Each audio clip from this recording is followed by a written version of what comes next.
Hi, my name is Quanasia and welcome to my book corner where I talk to you about books or series that I recently read. This book is called Work Wife. I think it's about to be a series by Alexandria the Great. Two female main characters, one male main character. One female main character is Gabrielle. The other one is Sarah. The male main character is Lincoln. Now, Gabrielle and Lincoln met while delivering. She was 16 and he was 20. Okay? They started liking each other when she turned 17 is when they really started liking each other and when they started hunching. And I think they ended up getting married when she was 17 or 18. Okay? Crazy work. Anyways, when they first met, she knew that he had a girlfriend. Okay? Keep that in mind. Moving on to Lincoln. Lincoln now is working at this corporate company basically that does AI and carrying robots and carrying on called Helio. There he has a coworker named Sarah who's been liking him, I guess, and been pushing up on him. And I think he's told her like to chill, but not like seriously chill, right? Now Sarah, she's a little cuckoo, right? She don't give a damn that he got a girlfriend. She's the type that feels like marriage is just a paper and is not something sacred to people because her parents weren't married when she was born and they still hunch on each other and aren't married. So she feels like people shouldn't get married. They should just be together. Okay? And she doesn't respect Lincoln's marriage whatsoever. Okay?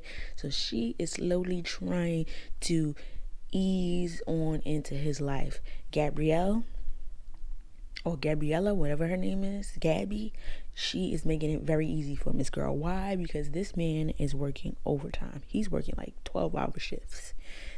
Mr. Sir is very, very tired. And soon as he get home, guess who starts nagging at him? Talk about I don't want to nag him, but it's 3 a.m. Where you been at?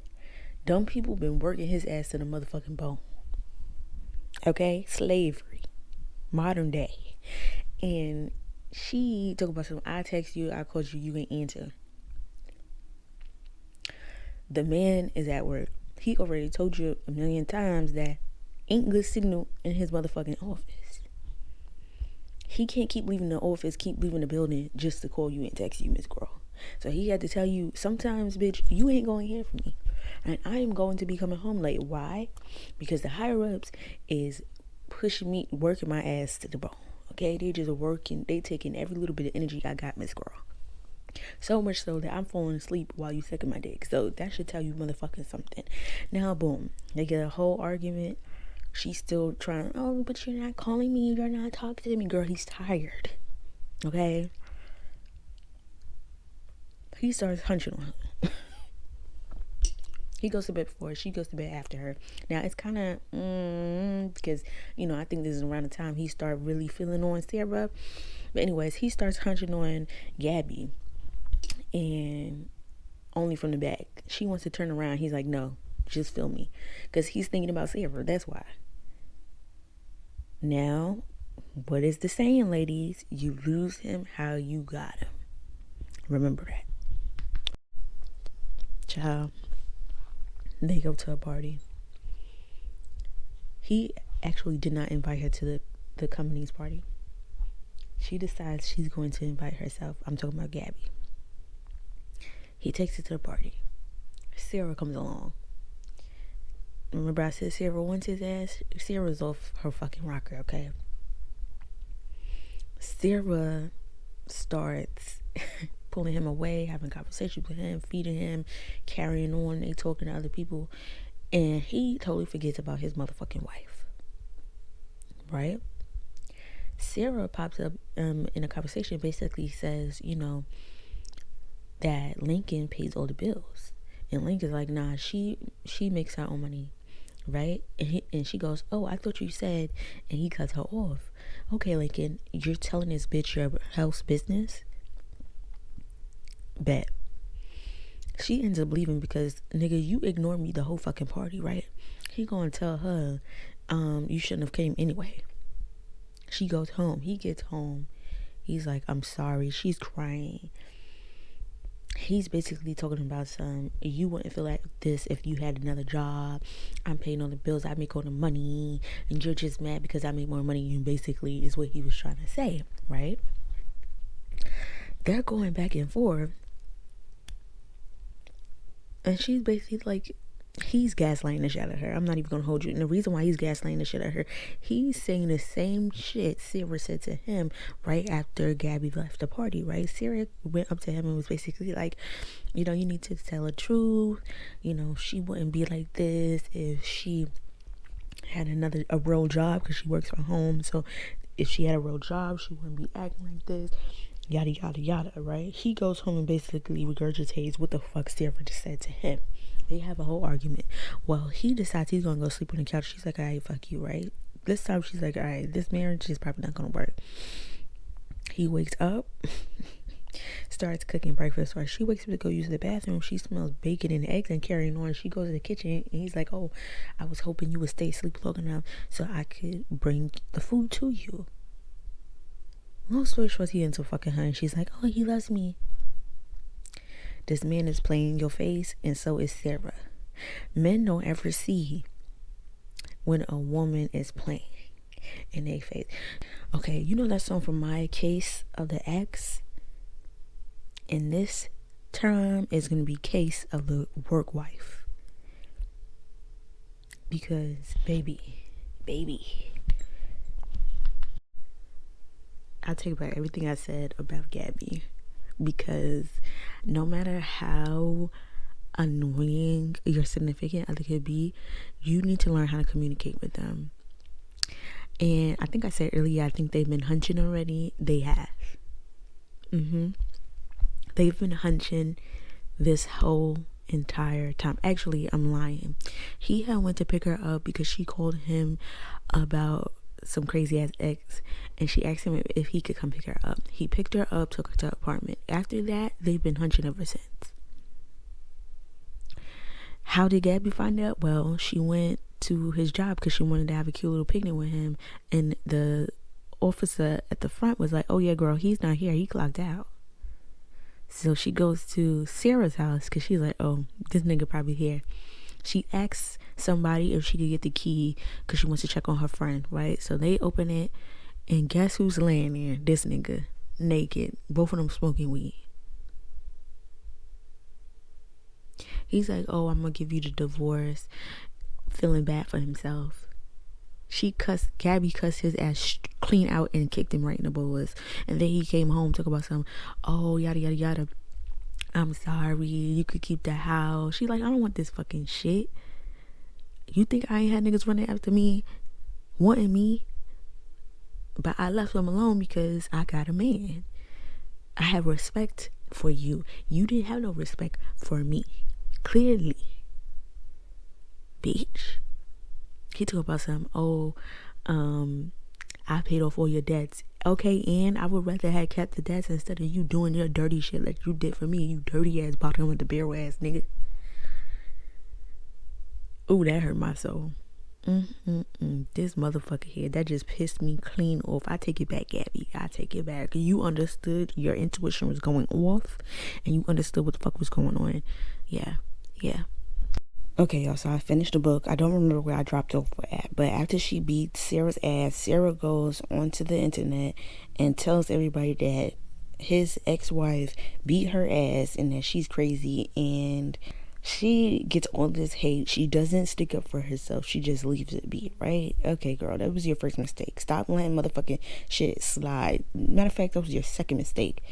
Instead of you telling people that this motherfucker, how he did you dirty with that same heifer who then turns around and tells everybody that you just his crazy ex-wife and you just attacked her for no motherfucking reason. Oh no, bitch. All of that business would have been laid the fuck out. And then he never says anything, never comes to your rescue. Girl. So anyways, I don't know if I told y'all that she starts working for this man. Miss Sarah girl sees her working there, and Sarah was like, what the fuck you here for? Basically, blah blah blah. So in Sarah's part of the book, she basically said that this bitch ain't ever getting her man back because Lincoln is hers. Period. Okay, girl. Okay. Okay, Gabby, watch out. Okay. Gabby and Lincoln starts arguing, carrying on. She decides she's going to work for him. It just so much went on in this first book. I'm not even understanding. Like, when I say so much went on in the first book, like, it's packed with shit going on. The audacity of this man, God, like, he gonna tell her he don't want to fuck with her. First of all, the fact that he's still fucking with the bitch that he cheated on you with is crazy work. Like, still, but he don't take Miss Girl serious. He don't take Sarah seriously because he actually just loves Gabby, and that's the only person who has his heart. And he doesn't take Sarah as his girlfriend or potential wife. Sarah doesn't even really want to be in a relationship, if y'all remember, because her mama and her daddy didn't ever get married.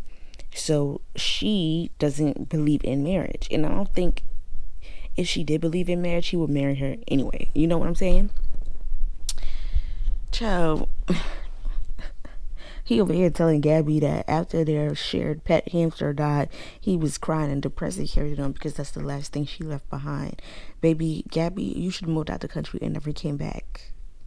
That man was all up in your Instagram. Till this day, he be watching your Instagram, wondering what you got going on with your life. And if I was you, I'd post every nigga I fuck. Every one of them.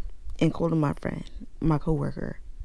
Yeah, see how that motherfucker feel after that. Then at the end of the book, they hunch, right? And I'm like, girl, why is you fucking on this man? Y'all still obviously have feelings for each other, but then you go hunch this motherfucker, and he's basically thinking y'all gonna get back together. And she looked at him like, baby, I'm sorry, no. Your dick is good, but I can't ever get back with you. I wouldn't ever be able to trust you. And I mean, yay, I guess, bitch, but nay, ho. Why? You know what? Why would you even mess with this man? This man is just, and first of all, this nigga tried to manipulate her. This whole time he was hunching on that lady, she told her that, she told him that he, you know, that coworker of his was gonna be a problem, and he said, no, that's not true. She not gonna be a problem. She just gonna be a friend. That bitch was whispering in your ear this whole time. You would turn around and tell Gabby exactly what the fuck Sarah told you, and you would sit here and tell her there's nothing for her to be worried about. She's just insecure, just for her to pop in and walk in, and you was fucking on that bitch that whole fucking time. And then you want her to give you a chance after 2 years, bitch? You would have never saw me again. Never. We wouldn't even have a conversation. And plus, he still pays for her dad's like bills and stuff, like the big bills, and she try to act like she don't know who it is. Bitch, you know exactly who it is. It's that nigga. He's trying to get back in your good graces. Nah, fuck you, and stay with that bitch. You see, she's not who you thought she was. You was out here for the thrill. Now she getting on your nerves. Now every time you see her, you be like, ugh, she be wanting to hunt you in the office like y'all used to do, and you be like, nah, I don't want to do that. I'm tired. No, I can't do that. Asking if she could come over. No, I'm not interested in that. Then she gonna turn around and ask you, what are we, bitch? You are a human flashlight. That's all you are, ho. Sarah girl. Asking about, oh, are we seeing people exclusively? Girl was flirting with Gabby in front of this heifer, the same heifer that he fucked on whilst they was married. The reason why their marriage is no more. And then the heifer comes into the bathroom trying her. She beats her ass, but this girl, I think, and she said that she is used to people beating her. She's used to getting beat by men, right? So her getting her ass beat by Gabby wasn't nothing, right? And it kind of sounded like she was still fucking around with that nigga that was beating her ass, her ex, right? That's what it sounded like. She's still fucking on that nigga, right? I hope so. And I hope she breaks Lincoln's little heart. But anyways, long fucking story short, just for her to turn around and, oh, she's attacked me. Miss Girl ends up losing her motherfucking job because of this bitch.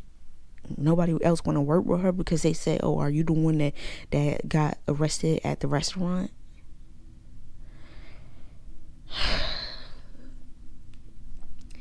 Alexandria the Great done said, yeah, this is the first book. If this series might have less books, with more pages and more shit. That first one, this first book was like one fucking season. It has so much going on. What else can you write about? What else are you going to say is going to happen between these two? I don't even want these two to end up together, to be quite honest. This is the first time I read a book and I was just like, I don't want these two to end up together. They don't, not Alexandria. Gabby, run, bitch. Run. This is what's wrong with some of us women, female species, okay? We lead with our hearts and not with the fucking heads. With our fucking heads. Why? I don't know. So you still have feelings for him. You're leading with your heart and not with your motherfucking head. The sense that the good Lord had given you.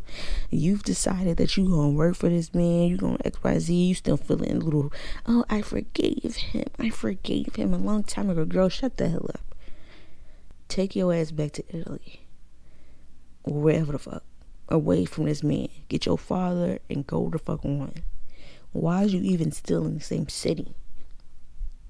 Me and this man would never cross paths again. Do you understand me? Anyways, y'all, I hope y'all enjoyed the book like I did. It was a lot going on. Like, what the hell? In the beginning, I'm not gonna hold you. I specifically was like, girl, you are pushing this man away because you asking way too many fucking questions. Like, yes, some kids say she met him whilst he was in a relationship, start hunching on him whilst he was in a relationship. Okay? So you lost your man, how you got him. That's number one. And number two, you pushing him, basically started pushing his ass into that woman. Into that woman's arms, because you kept saying, oh, why you home late? Why you didn't tell me? You on this nigga neck. Every single time he tells you, bitch, I'm tired. Okay? I'm tired, right? But on the flip side, okay, I playing the devil's advocate. You know, some of it was your fault. But on the flip side, this man turned your intuition into a weapon for you. Okay? He saw that you saw exactly what the fuck was going on and turned it around as you being insecure, and I seen what the fuck you saw. Okay? And meanwhile was back here fucking on this lady the whole entire time and told you he was tired when you told him you saw something different. Crazy. Anyways, y'all, if y'all read this book, comment down below. If y'all have not read it, go read it, y'all. Go read it. And come back and tell me what you think of it. I hope you like, comment, subscribe, y'all. Bye.